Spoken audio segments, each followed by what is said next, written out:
We're going to have a look at the processor. So the first task is, can you draw out and complete the diagram below? Pause the computer. Have a go.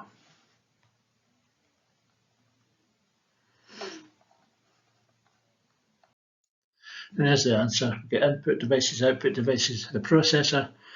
We notice the RAM and the ROM. The RAM has got arrows to the processor and from the processor, because you can write to RAM and read from RAM. Random access memory.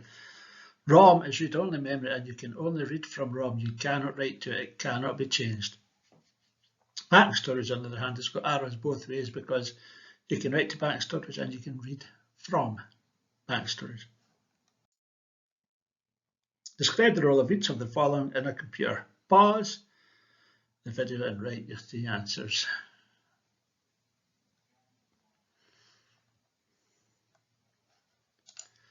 The ALU, the arithmetic logic unit, performs arithmetic calculations, logical functions, and makes decisions, if and or not.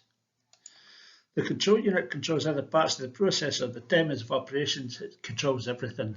The flow of data around the processor and the computer, sends out signals to fetch, interpret and execute instructions from the main memory, which is RAM. Everything happens correctly in the right time, the right place, because the control unit controls it. If it asks you about controlling the flow of data or controlling anything, the answer is control unit. And the registers, remember the killer answer here, temporary storage location for the processor. Temporary storage location for data used by the processor. Data being processed and instructions being carried out. Temporary. How is the clock speed of a processor measured, and what is the effect of having a higher processing speed? Write out the answer to the two questions. Pause the video.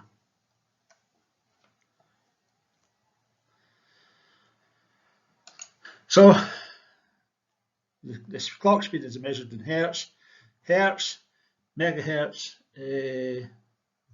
or gigahertz.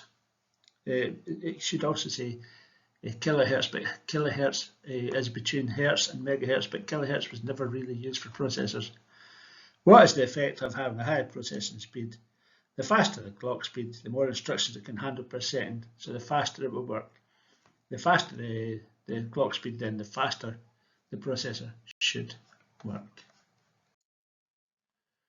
Now then, what is the benefit of a multi-core processor? Stop the video and write your answer.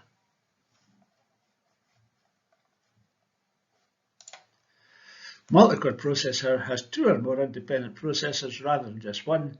This means the speed of the computer is increased because it can handle more than one instruction at a time. So if you've got two cores, then you can do two instructions. 4 cores, 4 instructions, and onwards.